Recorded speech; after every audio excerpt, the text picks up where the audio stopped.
Hello and welcome back to my channel. I have been dealing with chronic skin issues for basically my whole life. In 2019, I also went through topical steroid withdrawal, which was its own version of hell, but I healed from that by 2020. But now I'm still dealing with the underlying skin issues that got me on topical steroids in the first place. Whatever eczema, atopic dermatitis, whatever I had when I was born, still there, and it has been my mission for quite some time now to figure out how to heal from this and get my skin happy and healthy. It's been incredibly frustrating dealing with recurring flares that take forever to heal. And my approach to my skin thus far since going through topical steroid withdrawal has been to try to heal my skin from the inside, which I do still think incredibly important, but I recently had a huge breakthrough when I switched to also focusing on healing my skin from the outside. I think I was like listening to a podcast or something, and suddenly clicked when someone said something about how once your skin barrier is damaged, it makes it that much harder to have healthy skin. Like if it's damaged and you don't support its healing, your skin is gonna be struggling. And so while still trying to figure out the root cause and heal my skin from the inside, I decided to also put a lot of focus on healing my skin barrier. And I saw the fastest improvement in my skin that I have ever seen, and I've noticed that my skin since I started doing this has been so much more resilient to flares and other things that might trigger a skin response. I am not fully healed by any means. Even while doing this routine consistently that I'm about to share with you, I still notice my skin reacting to things, particularly environmental triggers. Like I know I'm allergic to dust mites. I put on a little shawl thing earlier that has just been sitting out for a while and I haven't washed in months. And so it has probably collected some dust, and even now I can feel a little bit of itchy going on. Probably should have just washed it before I put it on, but you know, that's on me. But I feel pretty confident that thanks to this routine, this little itchy is not going to turn into a huge flare, and I'm going to be able to get it to heal a lot quicker than it was healing before. So in a couple hours, when I am getting ready for bed and doing this routine, I am going to walk you through every single step of it and why I decided to do everything that I'm doing. But in the meantime, people that should consider maybe doing this are people who are dealing with eczema, atopic dermatitis, any sort of skin issue that causes dryness or impaired skin barrier function. This might also be really helpful for people with certain types of acne, because acne can be caused by issues with your skin barrier, and if you can repair that barrier, you're going to be less prone to infection and acne. Anyone who's damaged their skin barrier unintentionally, maybe overusing retinol or other harsher things on your skin, or anyone that's like over exfoliated to the point where now your skin is having a hard time healing. If you have sensitive skin, this could potentially help calm redness and irritation, and if you have dry skin, this is going to help lock in the moisture so that your skin can retain more moisture. But big disclaimer, I am not a like skin health expert. Everyone's skin is different and has different needs, so just because this is working really well for me does not mean I'm recommending it to literally everyone. I'm sure that there are some people that would do this and it's going to result in worse skin. Like with pretty much any skin product, it's gonna help some people and it has potential to hurt some other people. You know your skin best, so if there's anything in this where you're like, oh my god, my skin hates that, why is she using it? Maybe I'll try it. Like, don't try this if you know your skin's gonna hate it. And also maybe patch test before you do this all over your body like I'm gonna show you that I do. A large part of this routine and why it's been so powerful, at least for my skin, has to do with skin hydration and moisture retention. So I would be remiss to not mention how important actual hydration, like hydrating your body, is for this to work, right? Because you can add some topical hydration to your skin all you want, but that's only gonna go so far. You also need to be hydrating from the inside so that as you are putting things on your skin to lock in moisture, there's like actual moisture inside your body that you are locking in. So when I started this routine, I also started being a lot more intentional about my water intake. I'm being relatively strict with myself in aiming to drink at the very least half of my body weight in ounces of water per day. So as an example, if you are 150 pounds, you should be drinking at least 75 ounces of water per day. Most days I am hitting more than that, but that is the bare minimum goal. And then within that, I am adding electrolytes to my water to make the water itself more hydrating. Proper electrolyte balance in your water is super important to make the water hydrating, because electrolytes essentially function function as like little keys in the cells that like open up the cell and allow the water into the cell. And so if your electrolyte balance is off, you are not going to be maximally hydrated. Like that's step number one. Start there, drink enough water, add electrolytes. And if you are looking for a good electrolyte mix, highly recommend Element. I've been using them for years now. It is a tasty electrolyte mix with everything you need and nothing you don't. So it has the scientifically backed ratio of electrolyte with 1000 milligrams of sodium, 200 milligrams of potassium, and 60 milligrams of magnesium. But it has none of the junk that you see in so many other electrolyte blends. Like even if you go to Whole Foods and look at the electrolytes they have,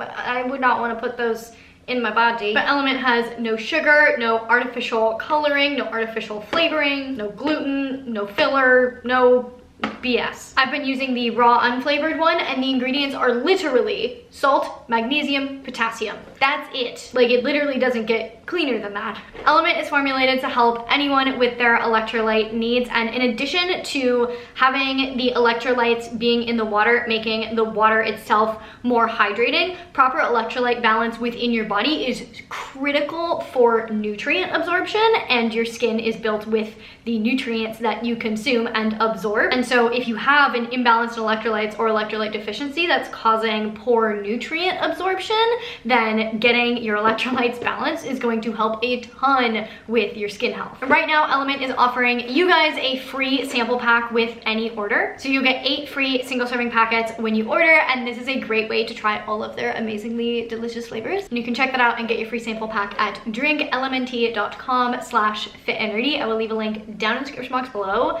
Go check it out. And I will catch you guys back here, not here specifically, but more right there in my bathroom in a couple hours when it is time for me to start getting ready for bed and put all of the things on my skin. It is now many an hour later. I am fresh out of the shower, which is where our story begins. And by that, I mean this is when I start putting on all the products that are going to help heal and soothe my skin barrier. First up, we have hypochlorous acid. I started incorporating hypochlorous acid because I was listening to the Less Stress Life podcast, and on there, Krista Biegler, who essentially specializes in working with people that have skin issues like me, said that almost every single patient that she's had come to her with eczema or any sort of like atopic dermatitis has an overgrowth of bacteria in their gut and very likely also on their skin. And your microbiome isn't just in your gut. Your skin has its own microbiome. So when your skin's microbiome is in balance, it's going to be harder for your skin to heal. So hypochlorous acid is really cool because it has very strong antimicrobial properties. It's been shown in studies to eliminate various bacteria, viruses, and fungi, some of which can directly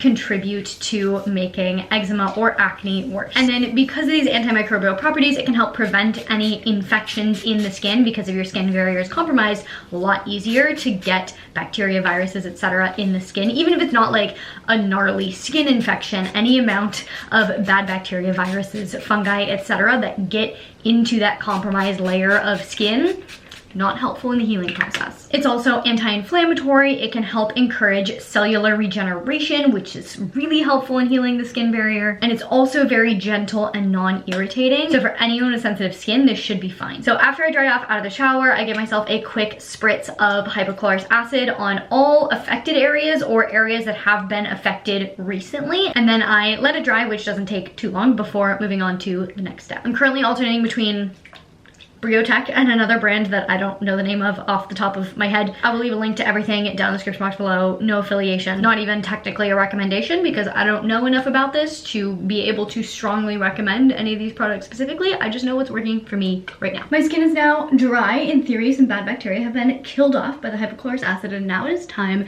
to moisturize. And I make my own moisturizer. I also got this tip from the Less Stress Life podcast. She talked about mixing aloe with jojoba oil for the skin, and this is while I was going low histamine and I was trying to switch all of my skincare to be low histamine, just in case there's anything in my skincare that was triggering skin issues. And so I went super basic and I was like, aloe plus jojoba oil should be a pretty solid combo for that. And I gave it a try and my skin immediately loved it, and so I have just stuck with that. So I got this aloe that is just 99% aloe, 1% vegetable glycerin, I'm assuming to make it gelatinous. And then I also got a thing of cold pressed, unrefined, organic jojoba oil. So to mix it, I take approximately 3 tablespoons of aloe, and then per tablespoon of aloe, I do about 4 pumps of the jojoba oil. It's really not a science, it's more of an art. I've just kind of experimented with it, and the goal is to have the right ratio so that when you whip it all together, it turns into this, honestly, like kind of booger consistency. If you have too much jojoba oil, it separates and stays kind of chunky and oily at the same time, and too much aloe, it's basically just gonna look like aloe. But when you get the right ratio, it turns kind of like milky and a little bit yellow, like a booger. And honestly, given the sticky consistency of aloe, feels a bit like a booger. I never thought of it that way until I had to just describe it out loud for you guys. And now I'm not gonna be able to think about anything else when I use this again in the future. But I take just enough to coat all of the skin that I coated with the hypochlorous acid. These 3-ish tablespoons will probably last me a couple days, so I just mix like a couple days worth. But when my skin was a lot worse, when it was a lot drier, when I was trying to actively recover from a flare, I was going through it a lot faster because I was also using it throughout the day, like every couple hours. So make however much you need, use it whenever you need to. But this isn't just some like weird random combination of like natural ingredients that somehow magically works for my skin. Like these 2 ingredients very specifically are very good at what I'm trying to accomplish. Aloe, first and foremost, is deeply hydrating. It is a natural humectant, which means it helps draw moisture out of the air and into the skin. And then in turn, this hydration is gonna help with the elasticity of the skin, which is going to help with its integrity. Like as you move around, the more elastic your skin is, the more it can maintain its structure to keep up with the movement. If your skin obviously is super dry and not very elastic, it's going to cause more damage. It's also very soothing, has anti-inflammatory properties. It is rich in vitamins A, C, and E, which are antioxidants that can help support skin barrier repair. It also has some antibacterial and antifungal properties, so just reinforcing what the hypochlorous acid did, making sure I'm really supporting optimal skin microbiome balance. It can promote fibroblast activity, which is going to help with skin repair and healing, and it is also very gentle and non-irritating. Most people's skin should not have any like irritation with using aloe. And then jojoba is also a really cool ingredient, first and foremost, I think, because it is very structurally similar to the skin's natural oils. Jojoba oil acts as a natural occlusive, meaning it is going to help trap moisture in your skin, and it also kind of works as a lightweight protective barrier from irritants that might get onto your skin. And as we may or may not know, I think some of the biggest triggers for my skin issues are environmental allergies in some capacity, so for me, particularly helpful. It also contains skin nourishing nutrients like vitamin E, B vitamins, and essential fatty acids. It also has anti-inflammatory properties, and it can help support skin healing, which is exactly what we're going for. So for now, this is my evening and morning moisturizer for my face, my body. Anytime I need any sort of moisture, this is what I'm slapping on. So I'm gonna let this settle into my skin, and then the final step for the night happens right before I go to bed. If I do it any sooner, it's just a mess. So I'll circle back in about 45 minutes when it's time for me to like actually like get in bed and do these final steps. Almost forgot to mention this because it's not something I put on my skin, and so it just slipped my mind. I have also been doing red light therapy every night. I have my Juve red light therapy device that has been my go-to for years now. And so I'll either sit in front of this for 15 to 20 minutes a day, or if that's just like inconvenient for whatever reason, or if I would just like rather sit in bed and not sit at my desk, I also have the SolarWave red light therapy wand thing, so I'll make sure to do one of these during the day. It's not in like a specific order in my routine. I actually already did this tonight, and again, just slipped my mind. But red light therapy works by sending certain specific wavelengths of light into the body, into the skin. It penetrates into the cells and stimulates electrons, and essentially results in making the mitochondria more efficient. And when your mitochondria are more efficient, your body can do a lot of things. It's not just good for skin health, it's good for a lot of various things. But in regards to your skin, more efficient mitochondria is gonna mean that your skin can repair itself faster, reduce inflammation, improve skin texture, all of that good stuff. It's now time for bed. I'm very sleepy, but I have one more thing to slather all over my body. And this is the key ingredient. This is the thing that I think made the biggest difference for my skin. And it's about to get messy up in here. And that's because I am about to slather zinc paste, triple paste, a diaper rash cream all over myself. I got this tip from Dr. Idris on YouTube. She's his YouTube channel, and dermatologist. The algorithm started algorithming and giving me her stuff, and she has multiple videos about slugging, which is where you take something like Vaseline and like slather it all over your face. But then she has other videos about face basting, which I've also heard called frosting, which I really prefer that term over face basting. Face basting sounds gross. Frosting sounds delicious. So I'm gonna call it frosting. I'm gonna frost my face. Anyway, she basically recommended for people who need to heal their skin barrier, people with eczema, whatever it is, to coat their skin in zinc paste at night and then just sleep with it on. And while it is messy and vaguely annoying, it has truly, like truly transformed my skin. So this is, I think 12.8% zinc oxide.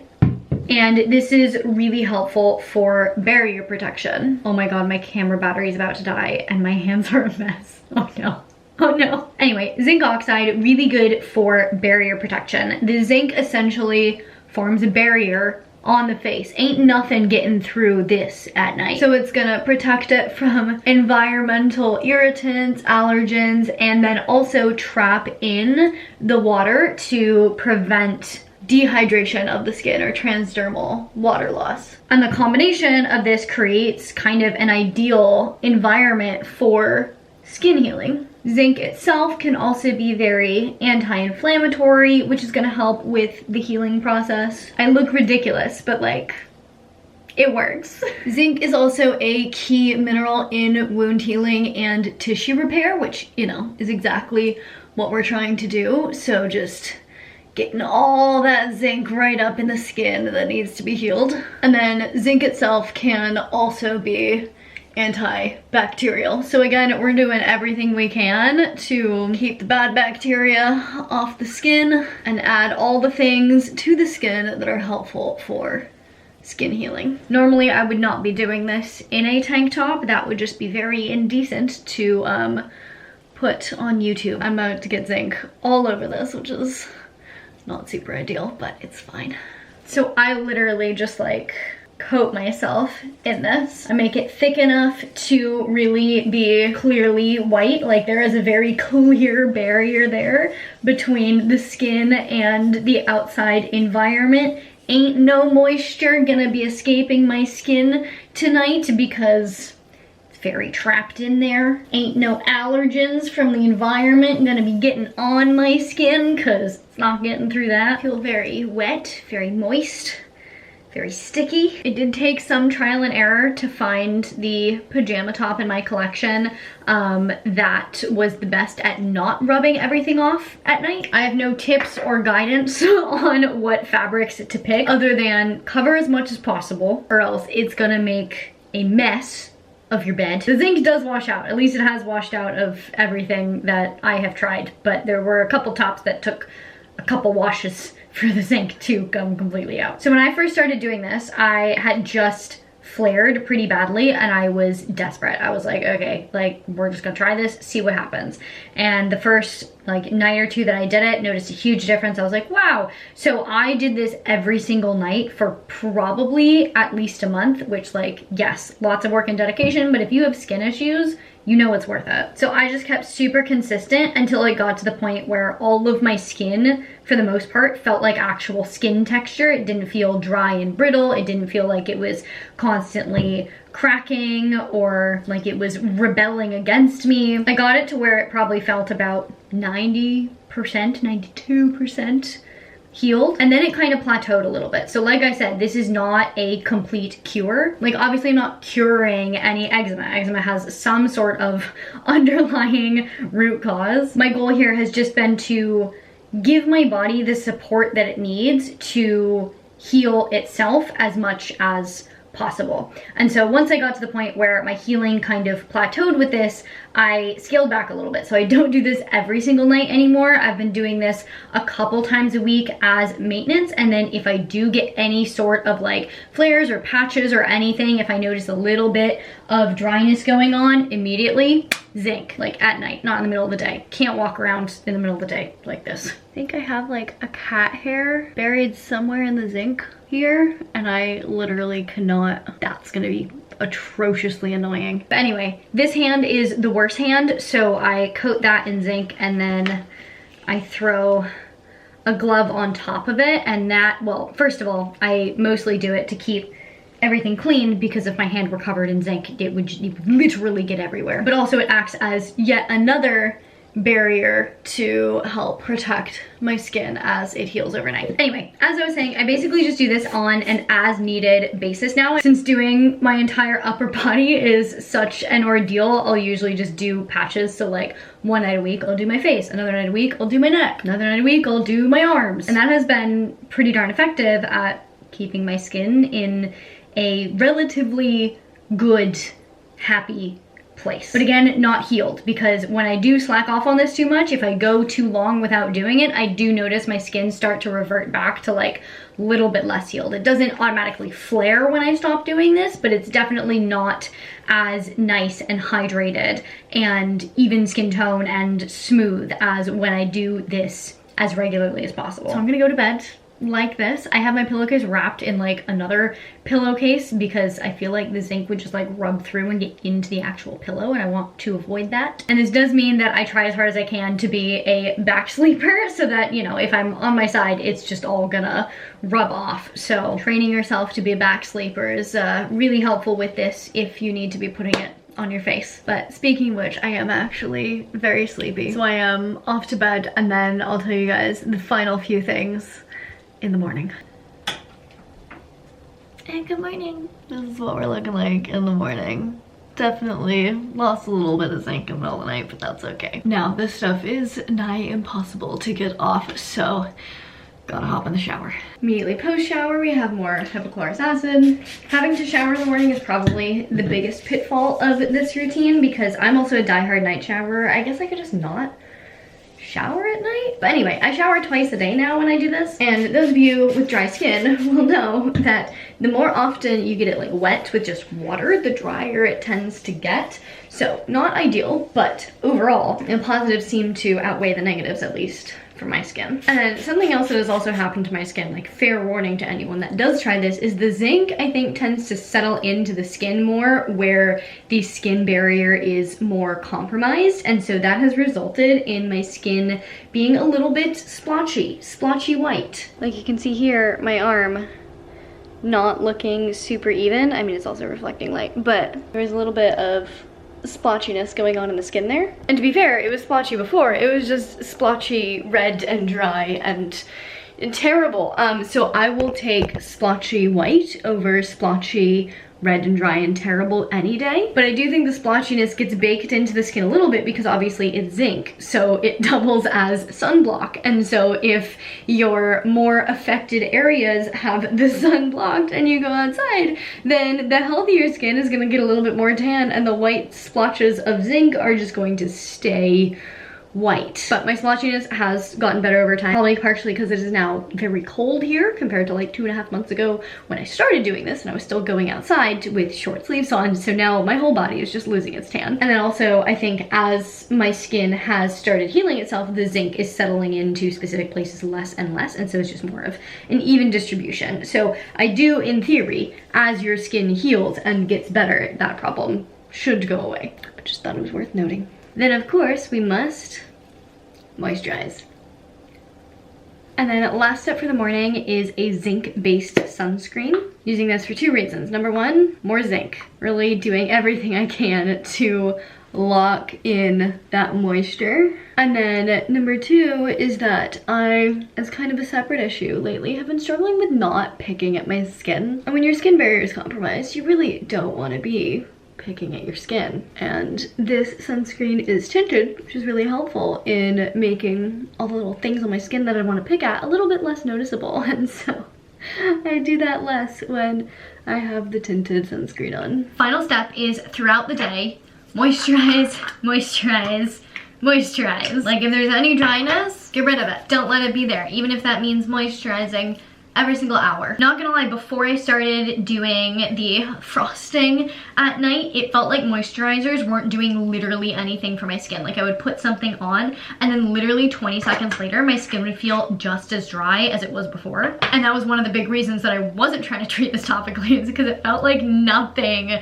was working. But now that I'm doing all of this and getting my skin to a healthier place, the moisturizers actually feel like they're kind of soaking into my skin. So during the day, I'll either just go with my aloe jojoba moisturizer, depending on how my skin feels, or Symbiotica has, I don't know if they even still have it, but a probiotic hand lotion. Honestly, not 100% sure of the science behind probiotic skincare. The theory is really cool, right? Because the skin does have a microbiome, and so if you can add good bacteria, take away bad bacteria with the hypochlorous acid, then in theory, you're helping balance your skin's microbiome. I just don't know like how legit it is that you can put good bacteria in skincare and actually get it on your skin. Maybe it is, I don't know. Either way, this feels really good on my skin, probiotics or not. So sometimes I'll do just like a little squirt of that, throw it on my neck, which is one of my driest parts of my skin. And then since I can't walk around all day with zinc just on me trying to lock in the moisture, this is where I have been using some tallow sometimes. Not every time. Oftentimes I'll just come in here, throw a little moisturizer on, go about the rest of my day. But if I am feeling particularly dry and like my skin needs a little bit extra help, then I'll put on a moisturizer and then I'll put this tallow on top of it. This one is a beef tallow mixed with jojoba oil, also beeswax, water, honey, and vitamin E. But I can't tell you guys the number of comments that I've gotten from people saying, oh my god, have you tried tallow? It's so moisturizing. And like,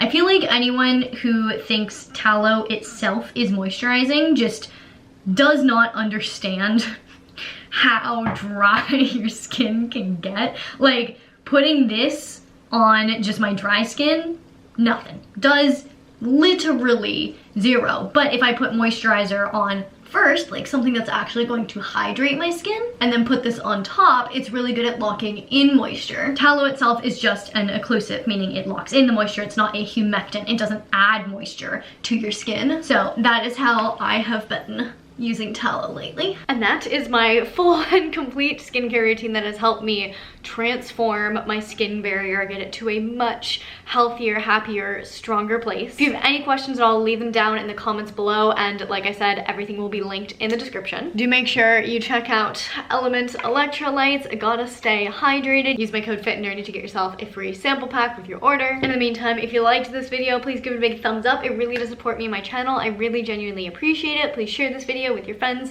your family, anyone else who might be struggling with skin issues. If you want to see more videos from me all about skin health, you can check them out over here. See future videos, make sure you hit that subscribe button, hit the notification bell so you get notified when I post a video, and I will see you very soon. Bye!